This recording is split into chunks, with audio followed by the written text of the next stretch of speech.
Good morning, everybody. I know it's really early, but I'm going to get everybody a little bit interactive right now, and it involves closing your eyes, so please don't fall asleep on me, is all that I ask. You're from Chicago. It's like Detroit.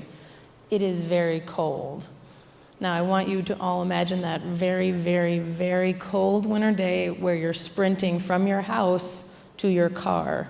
And I want you to imagine in like that mid-sprint that your car disappears, and that the home behind you disappears, and that the home's next door, and that all your friends' places and everybody else that you know goes away. And I want to paint this image for you, because if you open your eyes, this is the reality for 20,000 people in Detroit. We've actually counted. It's closer to 40,000 people in Detroit alone are homeless. So things like this happen all the time. I want to point out Michelle. This is the first person who ever received our coat. She lives in the house behind her. It has no doors, it has no windows, it has no running water, and it has no heat, and yet she is paying rent to live there and does not call herself homeless. This is a pretty terrifying reality in Detroit, is that we have 64,000 abandoned houses and buildings. So there's literally a house for every homeless individual. And what happens is this, over and over again, people have a disability check and they spend it renting a place that they literally can freeze to death in by the next spring. And they do it just so that they know they have a roof over their head. And they do it with their kids. And I had no idea about any of this when I started with Emily in that class. I was a CCS student. That class and that project threw us all for a loop, because we were used to designing really sexy, shiny-looking toasters and cell phones. So this was really, really difficult to design to actually fill a real need. All of us had no idea where to start. So I, like everybody else, Googled first and Googled, okay, well, what were the biggest things in Detroit? What did you hear all the time? And homelessness came up every single time. And I Googled, okay, what are shelters in the area? Because I have no idea. There was only like 3. And I pick one randomly, and I'm like, it's close to where my school is, and I'm going to go there at 8 o'clock at night by myself. And little did I know, NSO is actually known as hell on the streets. I had no idea it had that really fun nickname. So when I showed up there at 8 o'clock at night, I had all my design research tools like sticky notes and disposable cameras and interview questions all in this really big bag, really excited. Really innocent, really naive, and probably very stupid of me to show up there. After I got through the 2 metal detectors in the room that had no windows, a guy built like a linebacker with his arm in a splint pushes me out in front of the crowd of 30 people sitting in chairs. He turns off cheers, and all you can hear for like 10 minutes is people just cussing me out. And I'm standing there clutching my design research tools up like this, like it's going to save me from the angry mob that is about to take my head. And after the swearing dies down, I basically just say, well, I need your help with something. I need your help for school. I need your help designing this, because who am I to say I'm any better? I'm broke and I'm living with my grandparents. And so, I have about as little as everybody else here. So I just need your help. I need your input because I know nothing. And from that day, I got 10 people to take the disposable cameras. I got 2 back 6 months later. And they're all pictures of literally that room that first night. And didn't get what you realize. And what I realized right then was nothing I had ever taken in a class was ever going to prepare me for this situation. There is no amount of research questions that we are given in a handbook that says, well, tell me what your needs are. And these people are looking at me like, are you retarded? Yeah, what are my needs? I need a place to sleep, I need food, I need money, I need a job. Nothing prepared me for it at all. And so I was like, okay, well, what do I ask? And realized I wasn't going to ask questions. I was just going to sit there and listen like a good person. And I did 3 days a week at 8 o'clock at night. Monday, Wednesday, Friday, every week for 5 months. Came at the same time, sat there and listened to people talk. They spent the entire time designing the coat with me. Otherwise, it would have failed right out of the gate. But the first coat I built was after seeing a playground that was entirely draped in clothes. Somebody was living in the playground 20 yards away from the shelter. They could see the shelter from the playground. And they, 1 week later, had their home torn apart and burned down in a turf war. I don't know if the person survived or not, but I had no idea why anybody would do that. Why would you risk your life just to sleep in a playground that you made instead of go to a shelter where they're offering you something for free? The same thing. And you realize, wouldn't it drive you crazy to have somebody telling you where you can sleep, where you can sit, what you can eat, where basically relying on the whims of others for every single thing you do every day? Oh, you can go to the bathroom now. Oh, you can eat this, you can sit there, you can sleep there. And it only came out of 5 months of listening to these guys telling me all these things that they were proud of and that they were really independent. I'm not homeless. I've been on the streets for 20 years, but I'm not homeless. And it was like, okay, how do I design a coat for that? Like, how do I design anything to fill a need as big as pride and independence? There's nothing I could do. So I was like, okay, I'm gonna try. I'm gonna try to give something that gives back a little independence. The first thing I made, learned how to sew with my mother. It took 80 hours. Worst experience of spring break ever in my life. I do not recommend any of you do the same. It came out like Frankenstein. It was 7 seam-ripped coats formed into this weird sewn, stitched together, smelly old thing with billboard fabric and trash bags, all done on a home sewing machine. It weighed 25 pounds, and it was giant, black, baggy with a huge pooch at the bottom. And I brought it back like a kid with macaroni painting to these, and like the macaroni drawings that you give to your parents. I came back to NSO with it, really excited about this thing that took me almost a week of work. And they look at it and they're like, good job, but it looks like a body bag. So the first coat I ever did failed really, really, really hard right out of the gate. But I realized I did 2 more coats and it got lighter and it got prettier and it didn't look like Frankenstein anymore and it didn't look like a body bag and people actually wanted to sleep in it, not die in it. So it was interesting though, because at the time I was like, well, I'm a student, I can fail, I can mess up, who cares? You know, I have no assets, I have no money. Why don't I just continue to push this? Because what was I supposed to do at the end of the semester? Be like, you know, I presented in front of Emily, I got a good grade, I got an A, thank you guys, bye. Peace out, thanks for getting me an A in studio. Because by the end of the semester, I was getting calls from people as they were giving birth to their twins that were there. I was getting invited to their new apartment. They were asking me when the coat was actually gonna be real, and I'm looking at them like they're crazy. I'm a student, why do you want anything that I have to become real? And I was like, well, why not? Why not push it? Why not try? Exactly what do I have to lose? So the next semester, I just started talking to everybody that I could about the project. I showed them my big, giant trash bag coat, and I actually built my first business plan. It was 15 pages of pictures and one tiny little spreadsheet in the back that said I need $1,500 to operate for a year. I was an art student. I knew nothing about math. So that was my first business plan. It's like my first business plan coloring book. It had like 5 sentences through it. And I was so proud of that because it took me a very long time with my trash bag to go and talk to people. And oh my God, did people come up with lists of why I was going to fail. There were thousands of things, and I'm just sitting there like, okay, I'm taking notes. Keep going, tell me how many ways. Like, this is gonna mess up and kill people, liability, risk issues. And I realize now I was just naive enough and just unbiased and just dumb enough to think I could actually do this. I was like, if I just push hard enough, if I just run with this idea long enough, maybe it will work. At the end of the day, you know, I'm still a student, it's no big deal, okay, I'll be fine. What's the harm in actually trying? And you know, I asked a few people for money, basically my entire family, presented in front of them, and then went to my school and asked for money, and they couldn't give it to me, but they said, well, we have one person that may help you. And I went and got to present in front of the CEO of Carhartt. He calls me first thing in the morning, says, show up in what you're wearing.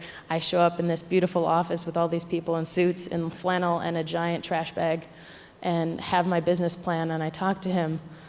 with this business plan. And he says, well, what do you really need after this first hour? Because he's looking through the business plan and realizes, one, I have no idea really what I'm talking about, but he likes me and he likes the idea and he figures $1,500 is nothing.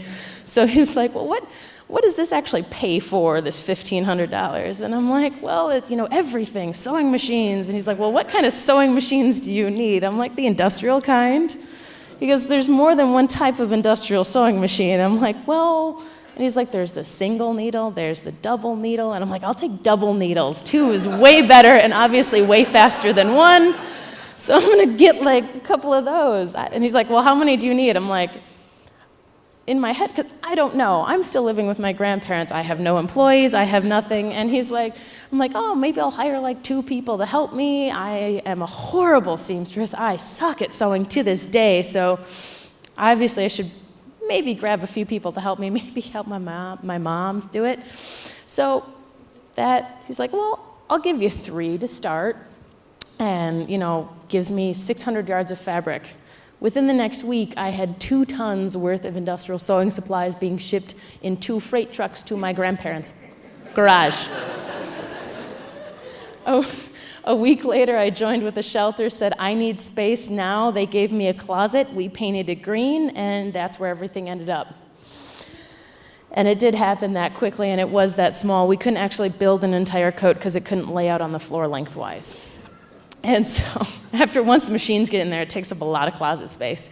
So that was when I realized. I went back to NSO and I said, oh, look at what I've done. I've got this new coat. It looks great.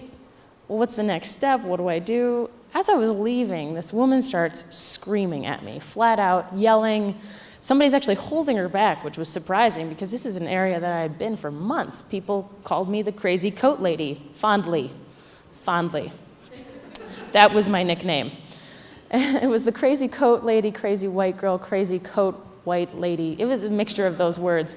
And that was what I had been known by, and to see this woman so angry with me was shocking. And so I walk up to her, I'm like, what's wrong? And she's like, well, your coats don't mean anything. Your coats are nothing. She's like, nobody needs coats. They need jobs. What do you think you're doing? And she was entirely correct, because what I was doing was creating a Band-Aid for an issue that is far deeper than what a coat can provide. And I knew that, and she knew that, and everybody else did. I'm like, well, the coat does have purpose, and it is a product. The systemic issue goes way deeper than what a coat can actually take care of. So I was like, okay, I'm going to try to do this. I'm going to go to the other side of the interview table and actually start asking if people want to work with me. I interviewed like 5 women from the shelter I was in, because I was in that shelter closet. The first person that I interviewed showed up 2 hours early. That's Alicia that you saw in the video. And it was very strange to be the one interviewing the 47-year-old, and I'm on the other side of the table and looking to figure out, well, I'm going to teach you how to sew. Let's do this together. And the $1,600 had been kind of almost used up at that point, but that's when, oddly enough, the idea went viral. Alicia and I were in this closet, and her entire salary was paid by the PayPal button, donate on the PayPal button on my blog. So within the first 3 months of working with me, she was able to get enough money to move out of the shelter entirely, because she had been living there for a year and a half, get all 3 of her kids enrolled in charter schools, and actually have her youngest son, Tabian, studying Japanese. He's 6. So all of that she did on her own within the first 3 months. Now, let me say that everybody that I talked to about this idea initially was like, you're gonna fail because you're lucky if you're gonna get a homeless person to do anything more complicated than make a peanut butter and jelly sandwich. These people are never gonna show up to work, they're gonna be late, they're gonna be aggressive, you're not gonna get anything done, and this is why you'll fail. Not that a 20-year-old is trying to produce sleeping bag coats for the homeless, no, that who I was hiring was the problem. Not that this person knew nothing about business and was trying to create this. No, it was the homeless individuals that I'd hire. And it was pretty amazing that Alicia completely proved everybody wrong within the first year. We moved out of the closet into a bigger space. We have 7 full-time women now, and we do about 150 coats a month, about a coat every hour and a half per lady. And I'd like to remind the people that told me they would I would fail because of the people I'd hire, that they were deeply wrong. That these women didn't know how, like the majority of my staff 3 months ago, didn't know how to sew anything. And again, remind you, I suck at sewing, so I'm not doing any of this because I wouldn't give away the coats I produce for free. It's mean. And these women learned how to sew and are producing at a rate that is comparable to a production facility in Mexico. So to say that all of these people right out the gate would have failed, or that they were lazy, or that they were mentally handicapped and were lucky, to even keep a job for more than a few weeks, made me pretty happy and love to rub it into people, because actually Anna said something that really made us all cry 2 weeks ago at a Wednesday meeting talking about coats. She's like, when I got out of prison, I never expected to be homeless. I had a job before I got in, I did my time, and when I got out, they said, you are scot-free, you can start your life over again. She couldn't find an apartment. And when she did apply, they saw her record and said, we're not letting you in here. So the first week, she was sleeping in her car. Everybody else, she couldn't apply even for a job at McDonald's because they viewed her as, a violent criminal, which she isn't. They viewed her as worthless. And the jobs that she did get at certain manufacturing places lasted a week, because once they're done with you, you are the cog that's broken that can easily be replaced by 1,000 other parts. I can find 10 other people to fill your slot in a second, and they did. So all of these women feel like once they're not perfect, and once they're broken, they're done and they're trash. I'm constantly battling with the sense that these women all feel like they're worthless, and they're not. And Annis was sitting there saying, I've never been treated like this before. I've never been given this clean slate like you've given me. I've had to prove to people that I do have value. I'm 52 years old, I have grandkids, I expected to be retired, and I spent months sleeping in a car. And people treated me as trash and didn't acknowledge me as human until I came here. And you look at me as if I'm not a criminal, as actually I have something to bring to the table.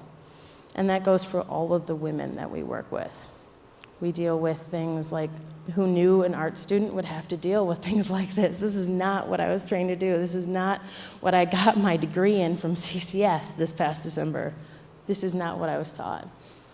We're dealing with things like how to deal when your 15-year-old daughter is brutally gang raped, and the system doesn't offer her any therapy. I'm sitting there trying to figure that one out. I was taught how to design cell phones and chairs, and now I'm trying to sit here trying to find the best therapist in the world to help these problems. Another is getting a tumor resected and is going to be missing for a month. And all of this is just like a fraction that nobody gets to see when they look at the coat and what we're really doing. But I wanted to show off, because this is a very old coat that you're seeing here. This is one of the first ones that we actually distributed. I wanted to show off the new and improved black shiny version. I did not choose white, and it's very sexy, and I'm gonna call on somebody from the audience to come try it on, and if you and you. Now, mind you, when I did Aspen Fashion Week just recently, and the average cost of a home is $6 million. Now, a tiny 5'2" woman came up to me and says, can I buy that? And I'm like, it's a double extra large, giant white sleeping bag coat that we give out for free. And I'm like, do you really want this? And she's like, yeah, I'm gonna go on the slopes with it right now. How much does it cost? But that really spurred something interesting. I was like, well, what if we could get, through kind of the power of design, get the same product on somebody with no money and no home as the person that has a $6 million home, and see what type of confusion that creates. I'm gonna have you hold on to that, hold for a second. I'm gonna open this up. So that is our newest goal, is to prove to everybody that one, an art project, a class project from CCS in Detroit can become a model of humane manufacturing in the US, and that we can make something that you would want to buy, and that on the street, if you saw it on somebody, you wouldn't know if that person was wearing it because they had to, was wearing it because they wanted to. And I think that's going to create a very fun gray area for a lot of people. So this is a sleeping bag. And now time for the victims. All right. This is the test. Do you want to get in the sleeping bag first? Should I? Yeah, you should. Should I? With my shoes on? Yes, with your shoes on. Let's see if you can do this. Let's see. Oh, yeah, you Can are. I get in there too? Oh, you know what? Go for it. It's, it's a single, fellas. And now what you do is just Velcro. Get in there, man. Just scrunch. This is good. Okay, you're not getting in the full sleeping bag? All right. Again, he is wearing the double extra large fashion. I've heard it's post-apocalyptic chic is what we're advertising it as. Told first review with Emily, the person that came with her, it's like, it's post-apocalyptic chic, I'd wear it. That's the one that was made from like Frankenstein coat. I was like, okay, yeah, that's puff. It's very flattering. It's very slimming. It's black. So when can I get one as someone who would obviously be very proud to wear a coat like this? So we're actually coming out with 3 styles, and each style is going to be owned by a specific one of our staff. So every coat that you get is going to have the face as part of the logo. It's going to be signed and numbered by the person that made it, and there's only going to be a limited run. And then you get to pick anywhere globally based on our outreach network where your donated coat goes. And they're going to look identical, and they're going to look that awesome and be that happy in them. I'm so happy. So we're going to be doing a Kickstarter hopefully in the next month, and then on next year is when we officially launch the e-commerce site, trying to bring on at least like 50 new women, get our own building. So thank you for being such a willing model. You look fantastic. Thank you for being awesome. You look fantastic.